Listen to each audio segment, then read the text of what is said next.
Madridista, accrochez-vous, parce qu'on entre dans un nouveau chapitre brûlant de l'actualité du Real Madrid. On commence directement par une bombe qui secoue l'avenir du club. Florentino Pérez aurait pratiquement sécurisé l'un des grands transferts de l'été 2026.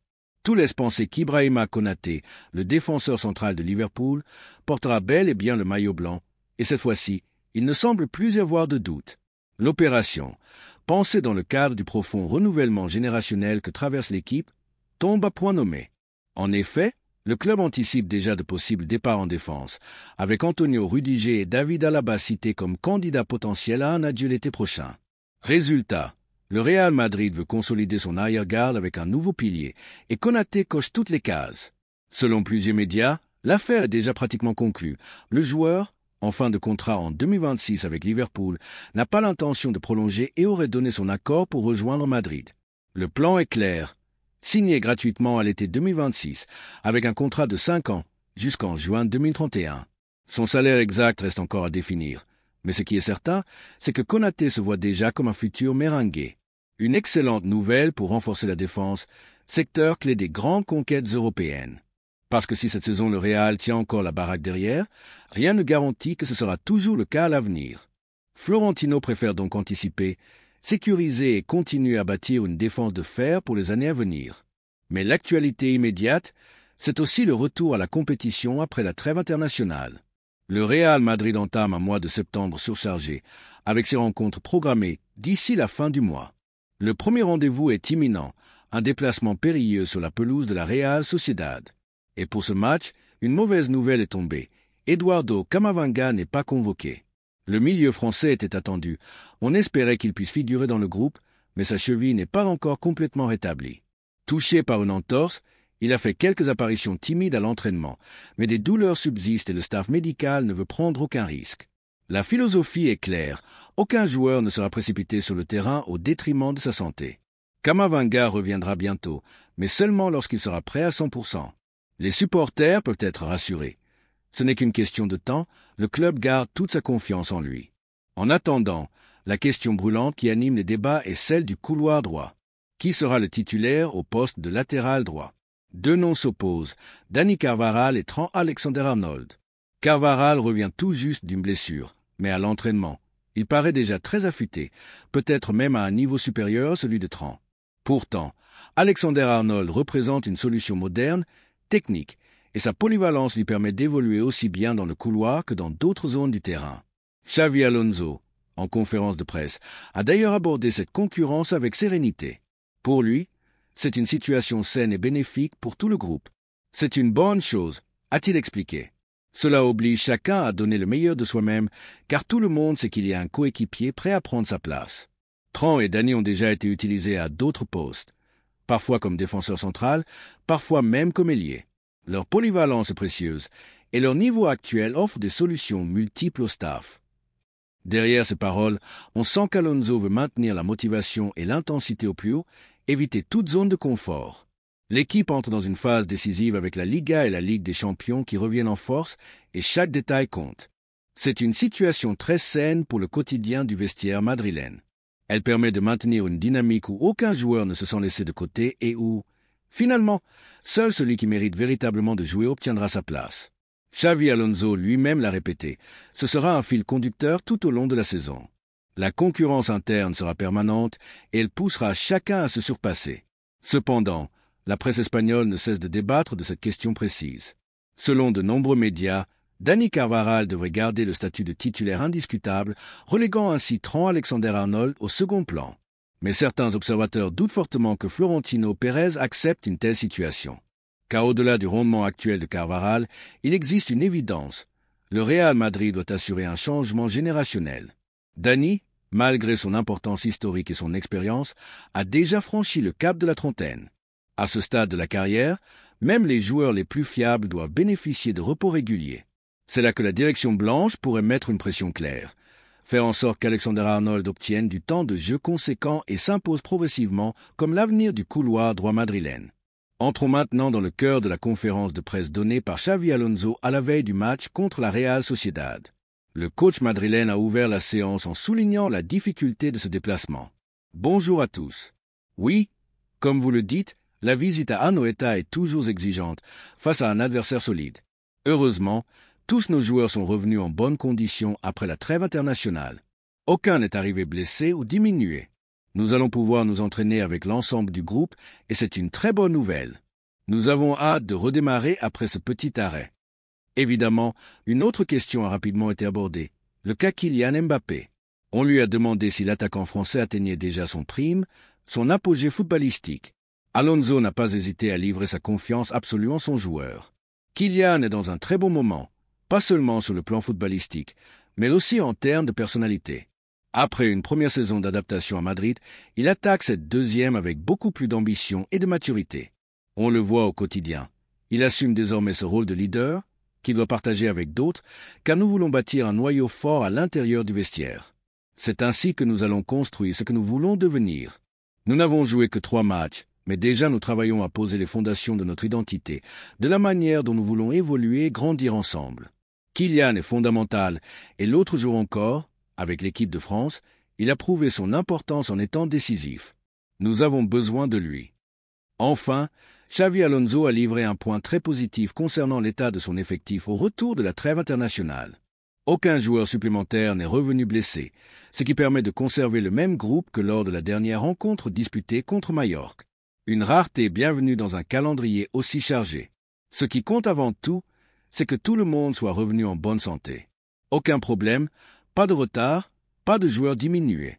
Aujourd'hui, nous allons effectuer la dernière séance, et il est vrai que nous avons disposé de plus de joueurs que d'habitude à l'entraînement. C'est désormais derrière nous. Il faut se tourner vers le prochain bloc de match jusqu'à la prochaine trêve.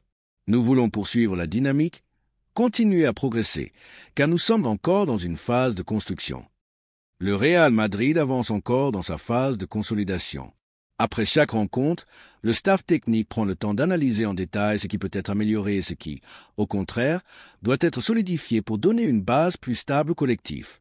Cette volonté de progresser pas à pas prend tout son sens à l'approche d'un déplacement toujours redoutable, celui d'Anoeta, un terrain traditionnellement compliqué où la Real Sociedad ne laisse jamais de répit à ses adversaires. Mais au-delà de l'aspect collectif, l'un des grands sujets d'actualité reste le retour en forme de Vinicius Junior. Le Brésilien est pratiquement de retour à son meilleur niveau. Tout le monde autour de Valdebeba peut le constater.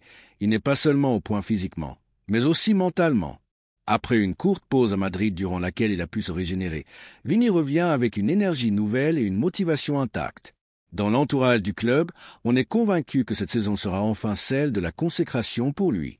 Il faut dire que le joueur lui-même l'a annoncé avec une détermination implacable. L'année dernière, lors de la cérémonie du Ballon d'Or, il avait vécu une immense déception. Et il avait alors juré de revenir 10 fois plus fort. Aujourd'hui, dans ses dernières prestations, il a déjà laissé entrevoir cette promesse, affichant une intensité, une créativité et une maturité supérieures. Désormais, son objectif est clair, confirmer match après match qu'il est prêt à franchir un nouveau cap et devenir le leader offensif incontestable de l'équipe. Une autre curiosité a également alimenté les discussions, l'absence des Brésiliens, dont Vinicius, lors de la dernière trêve internationale. Certains s'étonnaient de ne pas les voir appelés avec la Seleção, mais finalement, ce repos inattendu pourrait s'avérer extrêmement bénéfique. Ils ont eu le temps de souffler, de récupérer totalement, et reviennent donc avec un avantage certain. Avec 5 matchs importants qui se profilent, ces joueurs auront l'opportunité de démontrer qu'ils sont frais, prêts et sans excuses. Leurs performances seront forcément scrutées de très près, car après un tel repos, on attend d'eux qu'ils fassent la différence. Pour conclure, Xavi Alonso a aussi été interrogé sur le cas de Jude Bellingham, absent depuis plusieurs semaines. L'entraîneur madrilène s'est montré prudent mais positif. Je veux rester optimiste et espérer qu'il sera de retour avant le mois d'octobre. Il a déjà commencé à travailler partiellement avec le groupe, même si pour l'instant sans contact, afin de protéger correctement son épaule et de consolider la guérison. Il a fourni un énorme effort dans sa rééducation et se sent très bien. Pas question pour demain, mais la semaine prochaine pourrait marquer une étape importante. Il pourrait s'entraîner avec plus de normalité, participer à des exercices collectifs et petit à petit reprendre du rythme. Nous attendons simplement les meilleures sensations possibles, surtout de sa part, car c'est lui qui nous dira quand il se sent prêt. En résumé, le Real Madrid vit un moment charnière. Le retour imminent de Bellingham, la montée en puissance de Vinicius, la gestion physique et mentale de ses stars brésiliennes. Tout cela annonce des semaines passionnantes pour le club merengue. Il y a des raisons d'être optimiste, des motifs d'espérer de grandes choses. Les supporters n'ont plus qu'à patienter et à savourer ce qui pourrait bien être une période brillante de la saison. Après cette trêve internationale, le Real Madrid se tourne déjà vers son prochain défi, un déplacement toujours périlleux sur la pelouse de la Real Sociedad. La visite à Anoeta n'a jamais rien d'anodin. C'est un terrain compliqué où chaque détail compte. Interrogé à ce sujet, l'entraîneur madrilène a reconnu la difficulté de l'échéance tout en se montrant satisfait de l'état de son groupe. Tous les joueurs sont revenus en bonnes conditions. Aucun n'a ramené de blessures ni de soucis particuliers. Nous avons pu travailler avec tout l'effectif et maintenant, en regardant vers demain, nous avons envie de redémarrer fort après cette coupure. À la question d'un journaliste reprenant une phrase de Hansi Flick, « L'ego tue le succès », l'entraîneur madrilène a répondu calmement. « Nous voulons réussir, et cela passe par une bonne gestion de l'équipe, non seulement sur le plan footballistique, mais aussi sur le plan humain. Chacun doit se sentir pleinement partie prenante du groupe. Quand je parle du bateau, je veux dire que tout le monde doit être prêt à ramer ensemble au moment où c'est nécessaire. Nous entrons dans une période très exigeante, avec un match tous les 3 jours jusqu'à la prochaine trêve, et nous devons absolument avancer dans la même direction. » L'autre grande interrogation concernait Jude Bellingham. Le milieu anglais, blessé à l'épaule, était attendu seulement pour octobre. Mais l'entraîneur a tenu à partager une note d'optimisme. Je veux rester positif et espérer qu'il puisse revenir avant octobre. Il a déjà commencé à travailler partiellement avec le groupe, sans contact, car il fallait encore protéger son épaule pour assurer une bonne consolidation. Mais Jude a fait un énorme effort dans sa récupération et il se sent très bien. Pour demain, évidemment, c'est trop tôt. Mais la semaine prochaine, s'il peut franchir une nouvelle étape, s'entraîner plus normalement avec le collectif, nous serons prêts à l'accueillir. L'important, ce sont les sensations, surtout les siennes. La trêve internationale, souvent redoutée par les entraîneurs, a cette fois laissé une impression positive. Comme vous l'avez dit, le plus important est que tout soit revenu en bonne santé, sans pépins et à temps. Aujourd'hui, nous aurons le dernier entraînement. C'est vrai que nous avons eu plus de joueurs disponibles que d'habitude pour une trêve. Désormais, nous devons tourner la page, nous concentrer sur ce nouveau bloc de match jusqu'à la prochaine coupure et continuer notre dynamique, continuer à grandir. Nous sommes encore en phase de consolidation. Après chaque match, nous analysons ce qu'il faut améliorer et ce qu'il faut consolider. Et cela commence dès Anoeta, qui est toujours une sortie exigeante. À titre plus personnel, le technicien a aussi reconnu le caractère spécial de ce déplacement, étant donné ses attaches à la Real Sociedad. À la maison, c'est toujours un match particulier. Mon père? Je ne sais pas, il faudrait lui demander. Mais je suis convaincu qu'il sera avec nous. Les journalistes ont ensuite insisté sur une question clé. Vinicius, Mbappé et Rodrigo peuvent-ils vraiment jouer ensemble? L'entraîneur a été catégorique. Bien sûr qu'ils peuvent. Ils l'ont déjà fait la saison passée à de nombreuses reprises. Cela dépend des matchs, des adversaires et des autres joueurs disponibles. Ce n'est pas du tout exclu. Le fait que nous ne l'ayons pas encore essayé cette saison ne veut rien dire. Nous n'avons disputé que 3 matchs. Il faut éviter de tirer des conclusions définitives après si peu de rencontres. Donnons-nous un peu plus de temps pour évaluer cela. Enfin, une dernière question concernait l'actualité arbitrale. Pour la première fois en Espagne, les arbitres ont expliqué publiquement les actions les plus controversées du week-end.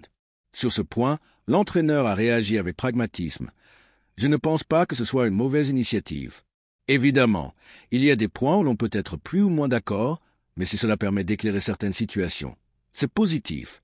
Je ne sais pas si cela réduira réellement les erreurs, mais en tout cas cela peut contribuer à mieux comprendre. Et de notre côté, nous devons aussi accepter que les erreurs existeront toujours et chercher à contribuer de la meilleure manière possible.